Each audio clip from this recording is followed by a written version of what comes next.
Welcome to the European Parliament, the EU's official first institution, the world's largest transnational democratic electorate and the second largest democratic electorate after India.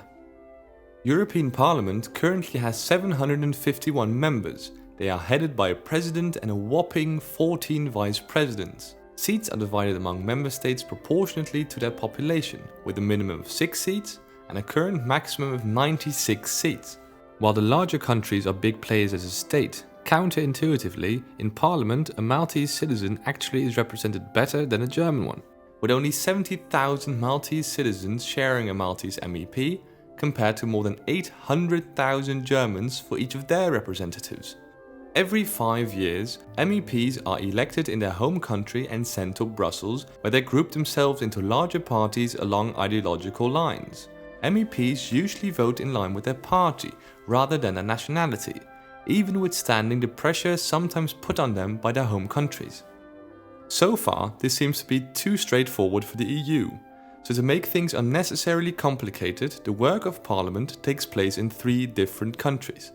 All of the administrative work is done in Luxembourg, while 3 weeks every month the plenary meetings are held in Brussels.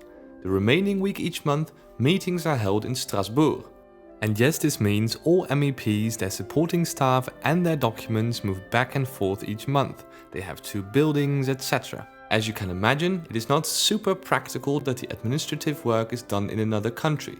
But it does not compare to the impracticality of holding plenary meetings in 2 cities more than 400 kilometers apart. Why is this done? Well, because France. Now that we have quickly established what the EU Parliament is, we can talk about what they actually do. Parliament has 3 main tasks or powers. First, the legislative power. In the standard way new EU law is made, all proposals for new EU legislation must be checked by Parliament. Parliament may then choose to approve, amend or reject a proposal. As such, Parliament can stop every new law from being implemented, except it can't. Parliament, as the EU's only directly elected body, strangely doesn't have a say in legislation on all subjects. This is often pointed out as a democratic deficit in the EU, which in a way it truly is. However, we are not talking about a state government, so comparing it to one is like comparing apples and oranges. The EU is an international or supranational organization in which independent and democratic states are represented. Compared to other international organizations such as the UN or NATO, the EU is very democratic. Besides, when the European Parliament was elected for the first time in 1979, it had no powers to veto legislation whatsoever. Parliament's right to co-decision was introduced in the Maastricht Treaty in 1992. Parliament's powers have been expanding ever since. So while this democratic deficit does still exist, it might no longer in the future. Like new legislation, the EU budget must be approved by Parliament before money can be spent. Additionally, after the money has been spent, Parliament must officially discharge the budget of the previous year to confirm the money was spent for the planned purposes. This gives Parliament a say in the EU finances both before and after money is spent.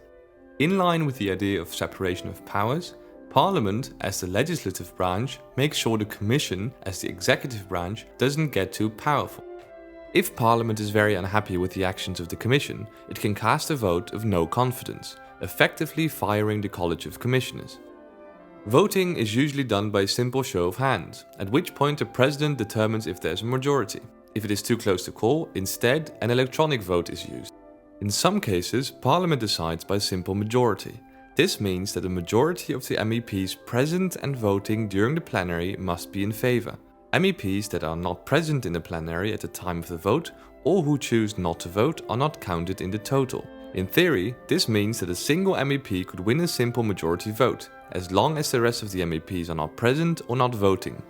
For important decisions, an absolute majority is needed, however. This means that for a vote to pass, a majority of Parliament must vote in favour, regardless of who is there and who abstains.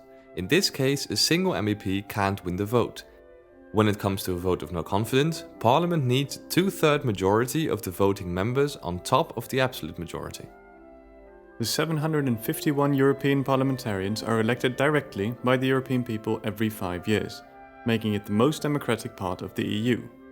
Parliament votes on laws and plans proposed by the European Commission, and checks that money is actually being spent in the way that it has approved of. Although the Parliament is not yet involved in every EU decision, it has steadily gained power over the unelected institutions over the years. Now we have some basic knowledge of the first institution of the European Union. It is, however, only a small part of a much bigger picture. To find out more about the other institutions, the history of the EU and other subjects, please check out our playlists and subscribe to our channel.